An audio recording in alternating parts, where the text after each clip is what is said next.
Hi everyone. So today I'm here with Andy from the Magic App Machine, who specialises in helping businesses increase new and repeat business through apps and cost-effective mobile strategies. So during COVID-19, he's been working really hard with lots and lots of small businesses across the UK, helping them get on the back on their feet. And we're here today to discuss the benefits of apps, what they are, what they aren't, how they work, and loads of other kind of stuff.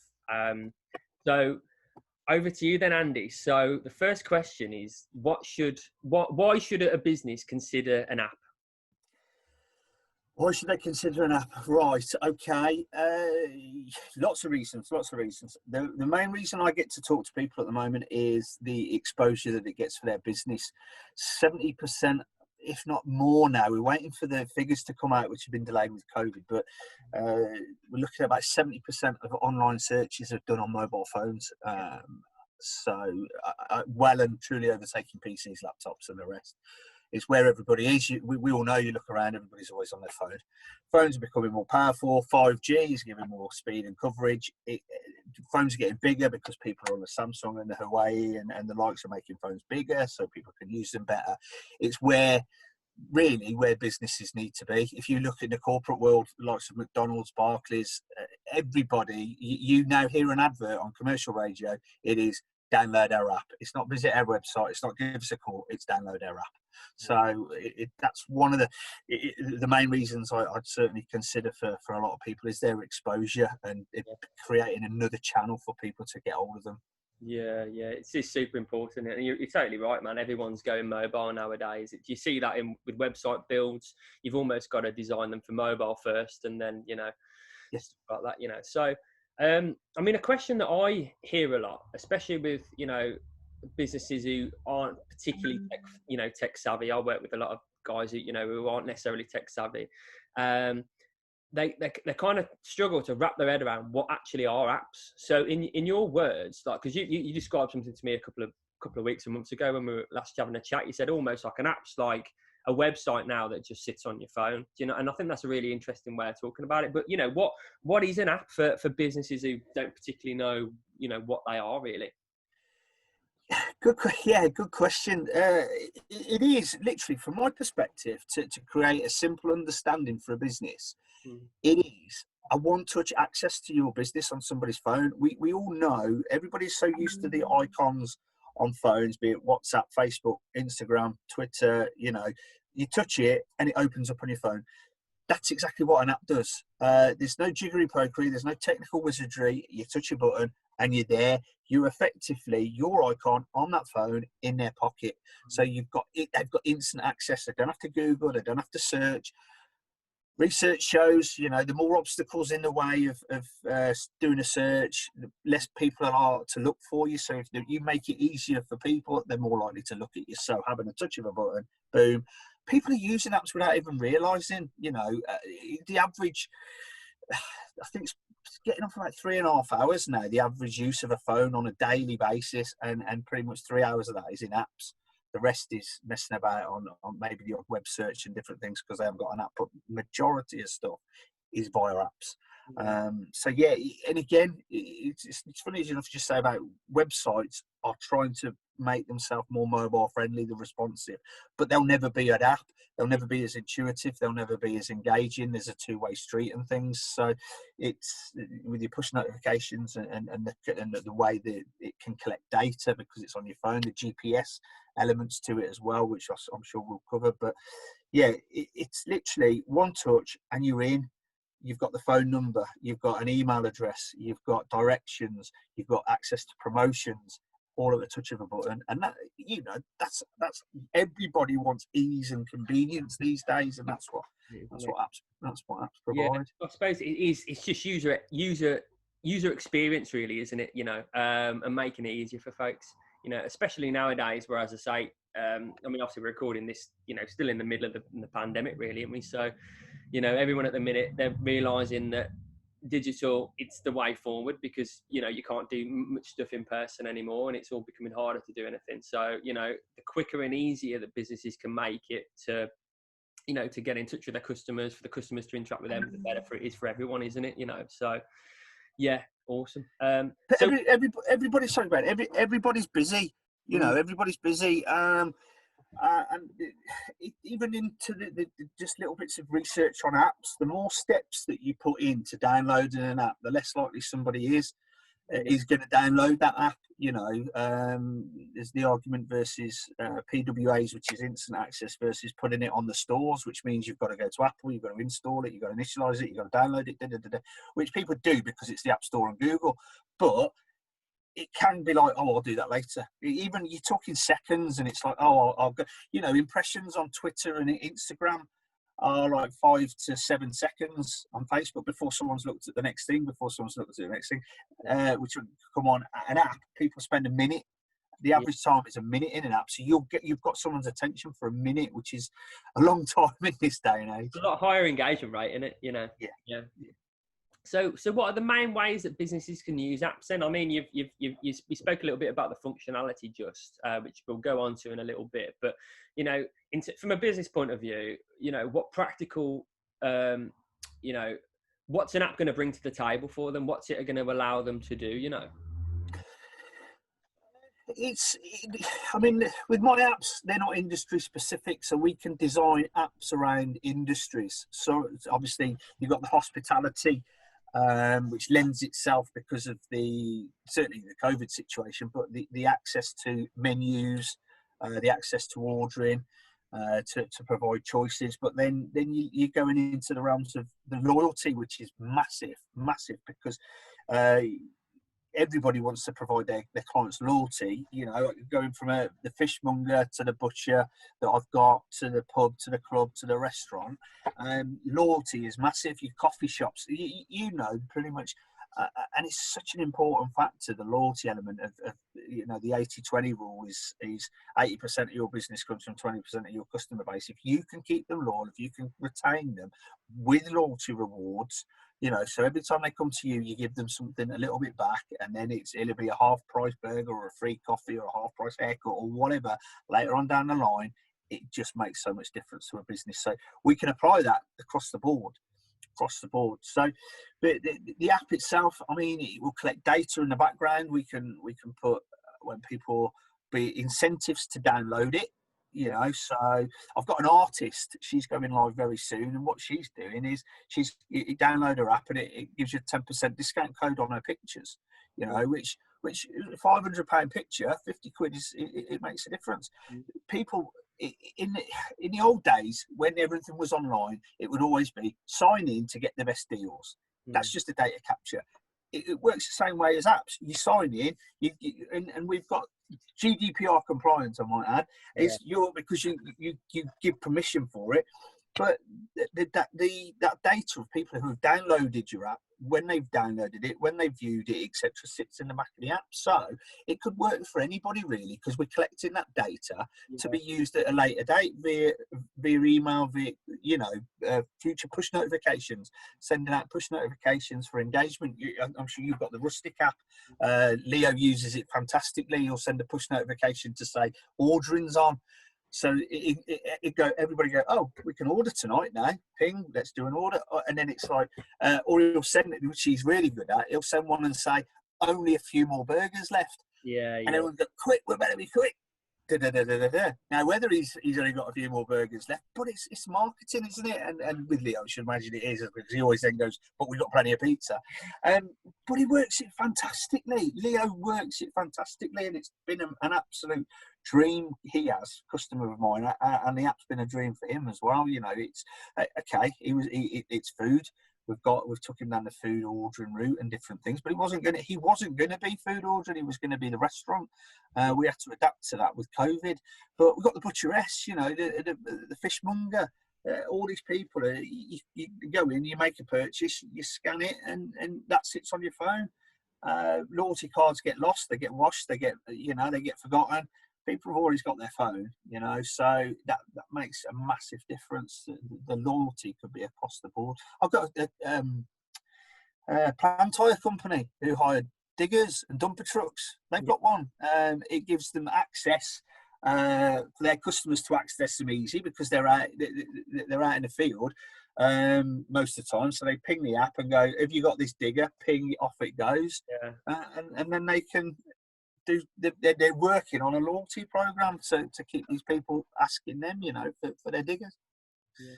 Yeah, man, I totally see the benefits of that. I mean, I talk to customers all the time, hammering home, you need to be capturing people's, details either, because if you don't have a method of communication, how can you, how can you tell your customers what your special offers are? How can you get repeat business? So, it seems like obviously with an app, you can do all that just within a very, very simple app. All the communication can be with an app. So you combine in, I suppose, lots of elements. So you combine in your email marketing, your push notifications, probably chat functionality, your ordering, all in one, like really, really easy to use little place. So yeah, I could definitely see it. And I hope all the other, businesses that are listening to this can kind of see the benefits as well. But obviously, if not, they can always get in touch and we can walk them through it, can't we? So what businesses then, would you say are not necessarily suited to apps? Good question. I suppose I've had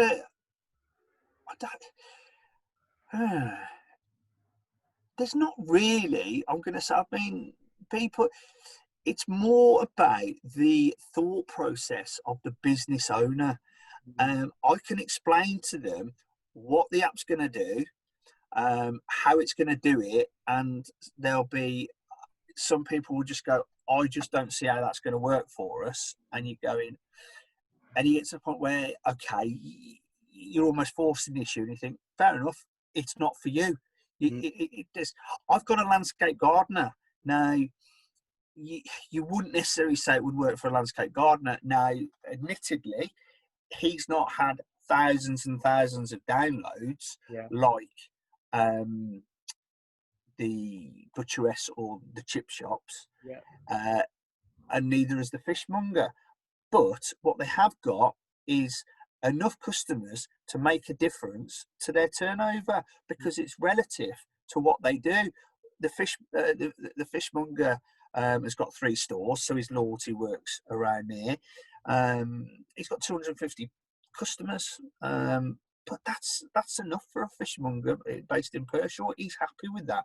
The landscape gardener is probably at about 200, but what he uses it for is not necessarily to get business. He uses it to promote himself. He will double up his actions. He will go on Facebook and say, we've got an app, find us via the app store. All he's doing is advertising another way of being found. It's not like people are going to go and book landscape jobs through there. He's forward thinking enough that it makes a little bit of a difference to his business. He actually says, which is a fantastic way of doing it, we are the only landscaper in Worcestershire to have an app. Look at our app. Yeah. What does that do? It takes people to, instead of looking at websites and Instagram, Facebook pages, people go and have a look at his app. It's just a form of advertising. He doesn't have to have thousands of people have downloaded it.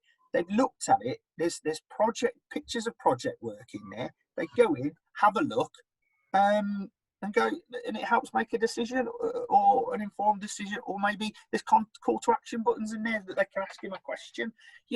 So I think from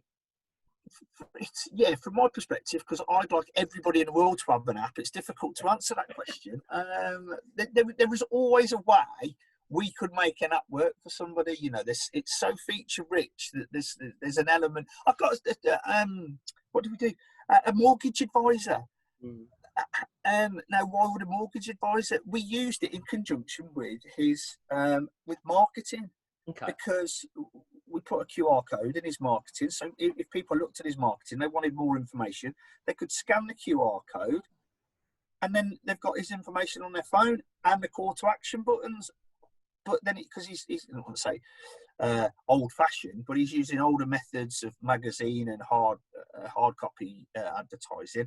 And I asked him where his ROI was, and he said he didn't know. I said, well, if we put a QR code in, they access your app. We can see who's opened the QR code, and we can see what you're spending. You're spending £10,000 a year on magazine. Is it worth it? And the app was a few £100 to do that. So there's lots of ways that necessarily an app can just be sort of revenue generator. It's an advertising tool as well to support the other methods. So I guess that for me then, that you can't my understanding of that then is there's multiple ways to use apps in businesses. It's not kind of one size fits all, and a lot of the time it's about creatively figuring out how you can use this technology to make either processes more streamlined, make things more effective, and stuff like that. Is that right, Andy? Yeah, it's streamlined. It's about the end user making things, like you say, coming back to it, making it easier for the customer to find you, easier to inform the customer, giving you exposure to your customer, and like we said earlier on, if a company's got a website, there's no reason why they wouldn't have an app. You've got an app, you've got a website that will sit on a PC that people don't really look at, but they're seen as a given now. Whereas the audience is on the phone, but they're going on the phone to view your website, when actually we could bring you back and they could go on the phone to view your app, which is a consistent. We build the apps around the consistency of a website, so that they're consistent with each other. The theme, the colours, the branding, everything would look the same. It'd just be the app, and we're getting that the engagement piece there that you don't get with the website. So yeah, if a business has got a website, they can have an app. Fair dues. So what kind of return on investment should businesses expect from an app, or what kind of return on investment is average for your app? Oh, good question. I mean, again, it comes down to the industry specifics. If I use some of the customers that I've got, the return on investment for the bridge at Tiverton, he had, in the end, he gained 1,300 email addresses from May till November. He had an incentive it was 15% off your meal and food when you come into the bridge. So he saw an increase of 20% on covers, people coming into the restaurant and using that. Now, again, to equate that into pounds notes is difficult because of the spends, but you've got an average order of say 50 quid for a couple coming in. So the app was paid for within 2 to 3 months for the bridge. But again, the continued ROI was in November, with all those people this is the thing, all those people that ate at his restaurant, they'd been back to the restaurant, they got loyalty points. He then could send out an email with the Christmas menu. So he did that, and for the first, I think, straight after the email going out, for about 3 or 4 days, the phone didn't stop, because he didn't do the app for the booking, he just did it by the phone, but the phone didn't stop ringing, people phoning up for Christmas bookings. So he filled his Christmas bookings so much quicker and easier, because he directed his Christmas message to the people that had eaten there because they'd used the app, they'd been in, downloaded the app, so he knew he had a hotter prospect, a warmer prospect to engage with. So the ROI, I would say, on average, certainly pay for itself within 12 months, but we're looking at 6 months, the ROI to deliver back. Again, it's all industry specific, isn't it? But it washes its face after a few months, definitely. Yeah, brilliant stuff. And that's it. And I guess that's the value with it as well, because it's, as you say, those 1,300 email addresses that he's got, he can use them time and time again, and that data, how valuable is that? He's got that forever then, hasn't he? You can't put a price on it, Ben. And I know, if we went to the likes of Experian and asked them for a download a database, you're looking at £1 a record. For an email address and a phone number of somebody. If we get, it's certainly B2B world anyway, you're looking at about £1 a record. So what are you going to put a value? If you're going to try, you could put that's worth at least £1,000. So it's paid for the app. It's paid for the app, just on that, as well as the increase in covers and everything else that he's done. So it's well and truly paid for itself that way. Brilliant stuff. So I think I'm just looking through some notes that I made on like little, questions that we can go through. I don't know whether we've covered most of these already, to be fair. I like this one here. What should businesses look for in an app supplier? Oh, go on then. Let's go through that then, Andy. No, I'm joking. I'm joking. Look, for me, I've just about me. I've been in the sales as such and software sales for 20 years. I've been in the corporate world where people were spending hundreds of thousands and into millions of pounds and big business. I look to break away from that and go into the self-employment world. Now, for me personally, every app is my baby. It's not done my stress levels very good, because I can over deliver, because I just want it to work, because it's a reflection of me and my business as much as it's a massive reflection on my client's business.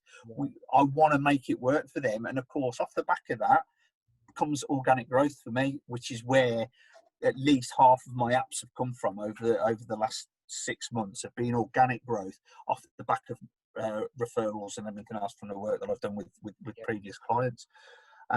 So yeah, I've got people who've got high expectations of me, and I get short notice. So can you change this? Can you do that? Can you do this? I've got 10 minutes, and I'm like, 10 minutes, and I'm going, I will do my best, and 9 times out of 10 that happens, and it happened yesterday, and I'm still doing it then later on at 6 o'clock on the night.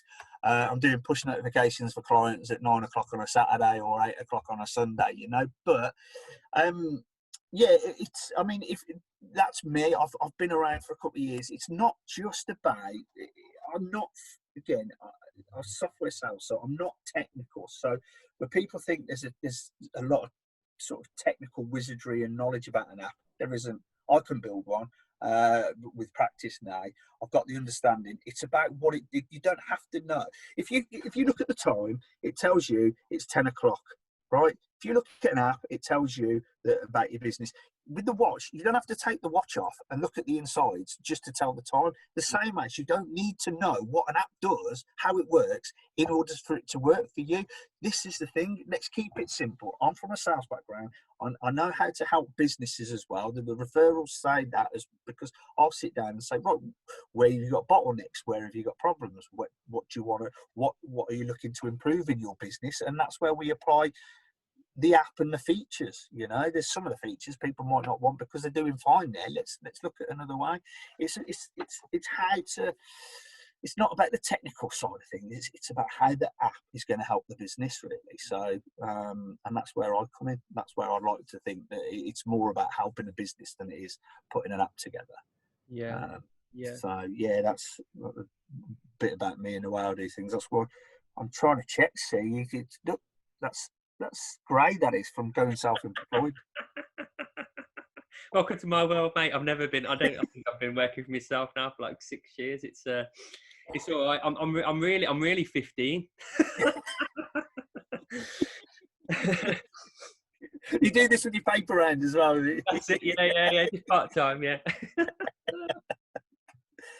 Oh mate, it's good fun, isn't it? It's good fun. It is, but I wouldn't have it any other way. And I mean, I was supposed to reiterate that, and this is it kind of echoes my approach to marketing and stuff at the end of the day.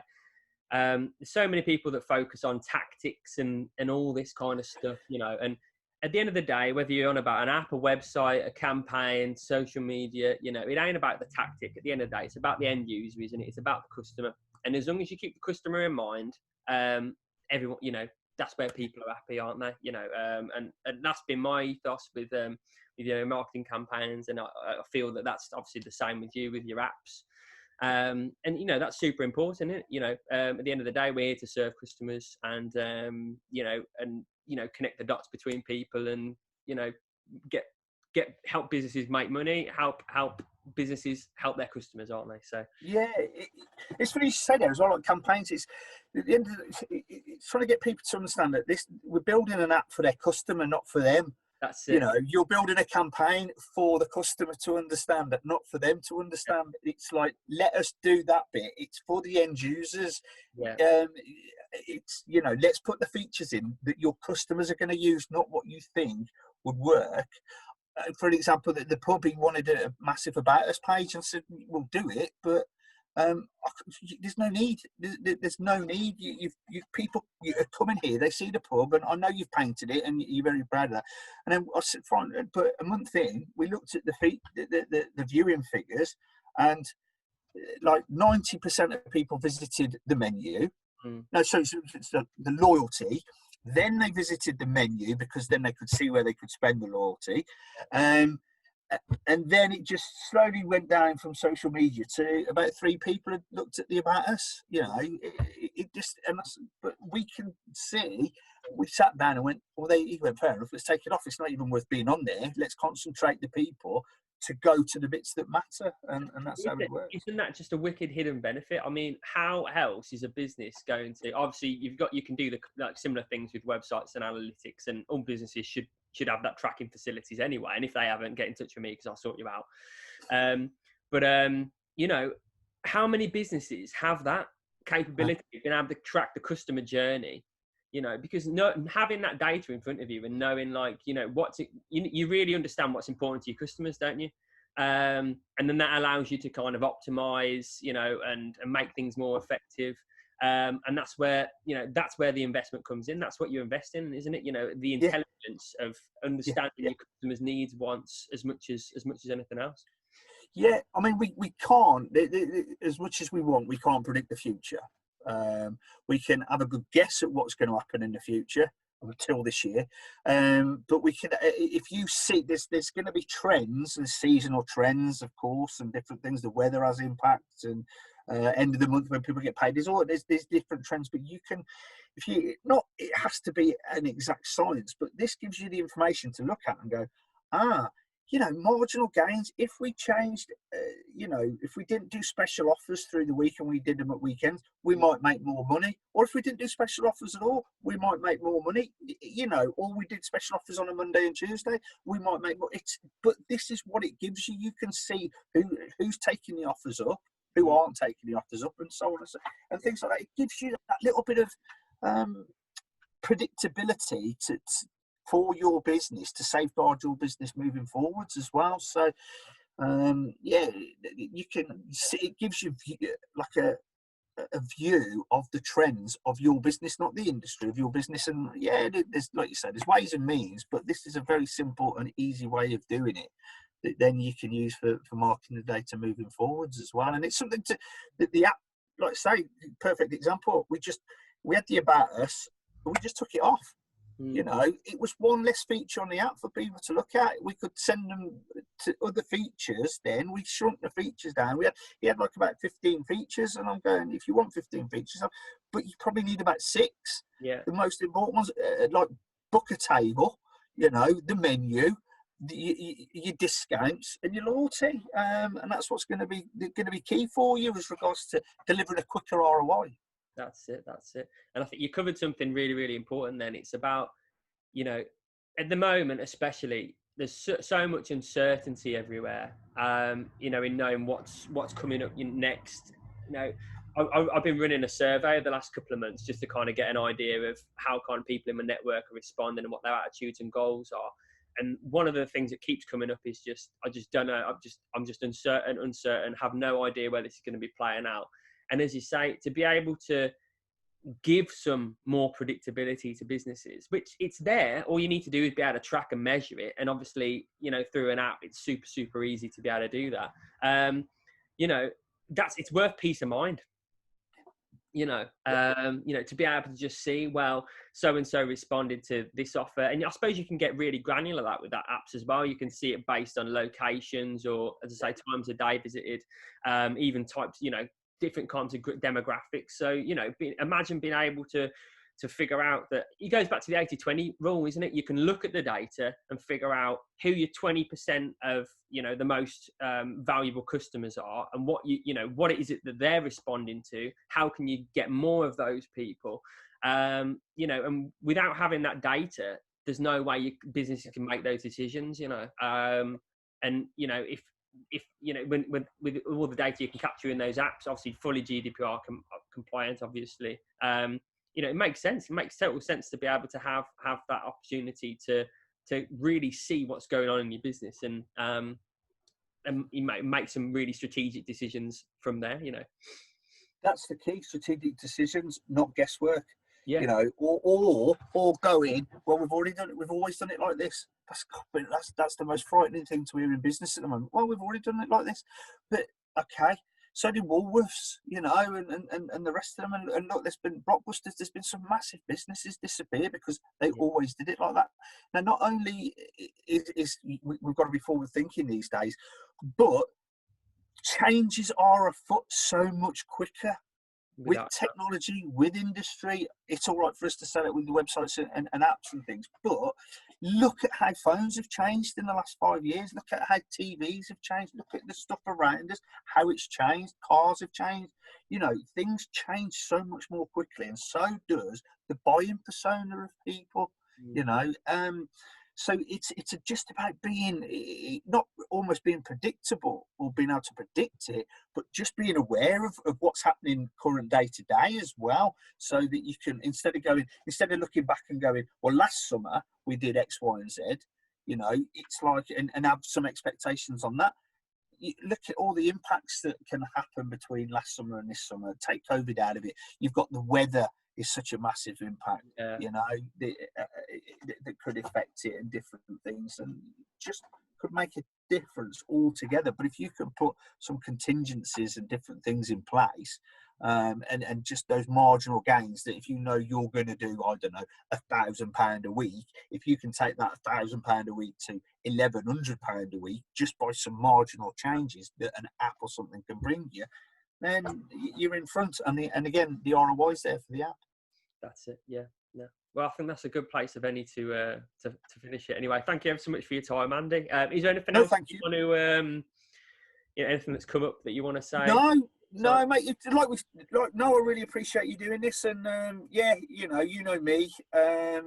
It's amazing that we've got it done in 20 minutes. Yeah. Well, I told you I'd rein you in a little bit. We've kept on track. Wicked. Well, anyway, thank you so much for your time. And I say, if you want to get in touch, there's going to be information that comes along with this video of how you can get in touch and find out some more information. Anyway, obviously, Andy's from the Magic App Machine. I'm Ben, Webb Marketing. Get in touch if you have any questions about apps or websites or anything like that, and we can help you out. All right. So, catch you again soon. Thanks, Ben.